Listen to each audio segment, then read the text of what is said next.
My name is Samir Mehta. I'm Chief of the Orthopedic Trauma Service at the University of Pennsylvania, and I'll be talking about the Antegrade Posterior column screw, a percutaneous technique. And so I'll go over a little bit of what we have done historically and what I'm doing now in my practice. So I'm going to show you this patient. He's a 29-year-old male. He's status post a motor vehicle collision. You can see his height, his weight, and his BMI. So this is a big man. No other way to describe it. He has a acetabular fracture on the right. He has a left sacroiliac joint disruption. He has a history of schizophrenia, and he works as a construction. He works in construction. He's a very nice man, but compliance will not be his friend. He will be, and he's made it clear to me, and his mother, who's involved in his care, has also made it clear that it's going to be very hard to keep him off his feet and keep him from working, which we must do for a variety of social and personal and professional reasons. So just remember him as we go through this deck. Just very briefly, I want to touch on something that's not pelvic fractures, but geriatric hip fractures. I think we all agree that when we see a fracture like this, the answer is fairly straightforward, right? We look at this and we say, we're going to fix this. And our goal is to get that patient to the operating room as quickly as possible. And this is sometimes our attitude towards our colleagues or towards some of the necessary paperwork to get the patient to the operating room. But we know the data is pretty clear that with geriatric hip fractures, getting them up and moving, and getting them fixed in a reasonable amount of time is really important. The reality is that as pelvic fracture volume increases year in, year out, both and mostly over the age of 60, we're not seeing that same impact on pelvic fractures, right? We're seeing that despite the number of pelvic fractures being fairly high, only a very small percentage of pelvic fractures are being treated operatively, particularly in the frail patient population. And so that's just something to consider as we think about some of the talks we're going to hear a little bit later, and just thinking about our approach and our philosophy around pelvic fractures and why we look at those differently than, say, a geriatric femoral neck. So I'm going to talk about the fixation pathway for a posterior column screw, very specific. You can talk about going antegrade into the posterior column, and this Sawbones model shows where that antegrade screw would go in.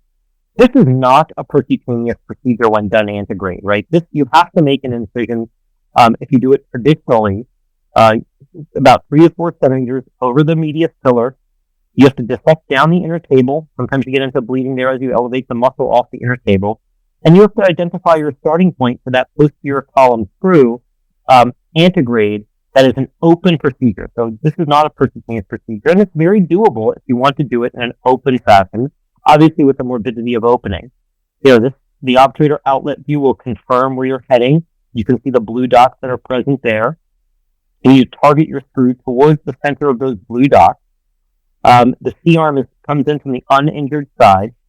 And again, the starting point for an antegrade posterior column screw is on the inner table posterior to the acetabulum. And in really large patients, this can be sometimes very challenging to do because their pannus, their body habitus, prevents the ability to get that screw in that correct trajectory unless they're doing a truly significantly open procedure. The iliac oblique is the other view that we get with this imaging to go antegrade. And again, the goal is to be medial to the acetabulum. The more traditional way, probably most of us put posterior column screws in, is percutaneously, and this is a percutaneous technique, and this is done retrograde. It goes from the ischial tuberosity up the inner table of the ilium. In this case, the setup is really critical. There's 2 different ways to do this. One is to do it supine, and if you really hate yourself, you could do it supine. This is where one person has to hold a leg up with the hip flex while the other person does the actual insertion of the screw. In this case, the ischial tuberosity must be pressed into the field, and you have to really bump the patient up so you can drop your hand and be able to place your screw in the correct trajectory up that ischial tuberosity. So again, if you really hate yourself, you can have somebody kind of hold the leg up or put it in a harness or something like that. I truly don't like doing it this way. I think if you have an unstable situation, it can displace the fracture as you move the acetabulum around. You can also do this prone, and this can be, limited by, the other injuries that they have and where you have to position, your implant, body habitus, that sort of thing. But it is easier to do in the prone position if you're going to go percutaneously up the posterior column retrograde. And in this case, the starting point on the ischial tuberosity, and you have to make sure that you protect or are medial so that the sciatic nerve is protected. And you have your obturator outlet view, which will confirm that you're staying, and you stay within those blue dots you see on the screen to make sure that you're putting in a safe screw. The iliac oblique view, make sure that your screw is outside the joint.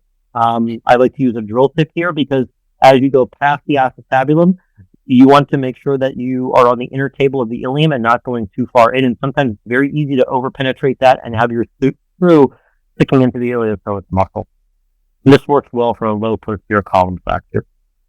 So I'm going to share a patient with you. She's a 77-year-old female who's had a pathologic acetabular fracture. She was treated conservatively initially, but had significant challenges mobilizing and had increasing pain in her acetabulum. The acetabulum was relatively non-displaced, but still she had, like I said, significant trouble mobilizing. We discussed converting her to a total hip arthroplasty or some kind of hip arthroplasty due to the pathology in the acetabulum, but she's not healthy, and really, for a palliative perspective, it made sense to do something more percutaneous.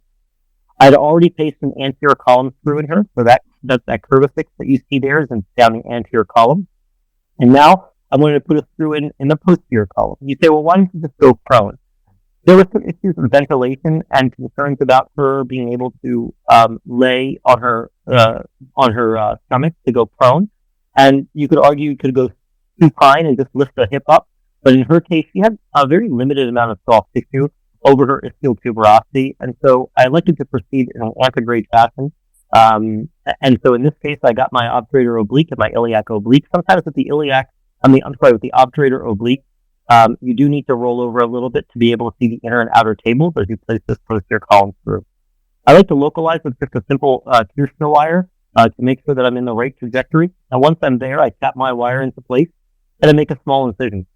I then use the drill guide and a wire to position a entry wire into the in between the inner and outer tables, and then use an opening reamer. Where's my opening reamer go?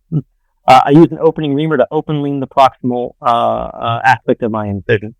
The opening reamer is here's the wire and here's the opening reamer. So you can see the opening reamer there over here on the right hand side picture, and there's plenty of room to be able to place that opening reamer between the inner and outer tables. Once the opening reamer is in place, then I can use a ball tip guide wire that's steerable, and I use that to gain access to my posterior column. So you'll see here the ball tip guide wire is in. It's steerable. It's directed. It's got a sharp trocar point to it, so I can direct it in whichever direction I want to go. And so here you can see the ball tip guide wire now passing down into the posterior column. You can see this on my obturator outlet view, as well as my iliac obturator oblique view, as well as my iliac oblique view there. You can see here in this case, the ball tip guide wire is heading towards the acetabulum. I can then manipulate and rotate it so that it goes down the posterior column. You can see the fracture on this image on the left, and you can see that ball tip guide wire crossing the fracture line and then wrapping around the acetabulum so it stays safe. This is very similar to doing an intramedullary nail. You want to guide your ball tip guide wire down the canal, if you will, and then I seat it in the ischial tuberosity. And so you can see here my ball tip guide wire is now seated. In this case, then I'll ream with my reamer down my posterior column, following the curvilinear path from that truly percutaneous incision over the gluteus medius pillar there. Once I ream, I then can measure, obviously. I switch out my ball tip guide wire for a smooth guide wire. So for those of you who are used to doing, because of how old I am, I still remember when we had to switch out from the ball tip guide wire to a smooth guide wire before putting down an intramedullary nail. So the concept's the same. There's an exposed tube. You exchange the ball tip guide wire for a smooth wire, and then I can place my cannulated curvifix screw down the posterior column. Antegrade Posterior. And so here's what the final product looks like. This is an AP view intraoperatively. I typically get postoperative CTs to confirm the trajectory of my screws and to make sure that my reduction is appropriate and my screws are safe. And so that's what the final product looks like, all done percutaneously through a couple of small incisions. Did not have to place this prone. I did not have to hold the leg over my shoulder or have the resident potentially hold the leg over his or her shoulder to place a retrograde screw. So getting back to my gentleman here, the 29-year-old male, status post motor vehicle collision, big man, BMI of 46. I'll show you a picture of his physique in a second. But he had this left SI joint disruption and he had a right acetabular fracture. Here's a couple of choice CT cuts. I was very concerned about him ambulating on this pelvis, an acetabulum. The mother, like I said, made it clear that he was going to weight bear, despite her ability to try and take care of him. He made it perfectly clear that he was going to go back to work almost immediately after he left the hospital. He had no other injuries. This was isolated, and he was otherwise stable. And so for him, I did a percutaneous SI screw on the left, and I did percutaneous anterior and posterior column fixation. And you'll see him, this is his 5-month video in clinic a couple of weeks ago. He has no pain. He actually returned to work about 2 or 3 weeks after surgery. I just recently just discharged him from clinic. And so you can see him doing squats there in my office. So he's done quite well. Obviously, my posterior column screw there should have been longer. I basically didn't pre-op plan well and should have requested longer screws for the posterior column there. But I had my ball tip guide wire all the way down. I just didn't have a screw long enough to go down this gentleman's posterior column, given his massive size. And so that's a function of preoperative planning. But otherwise, he did well. No infection, no hardware failure, despite immediate. Try to play this video again.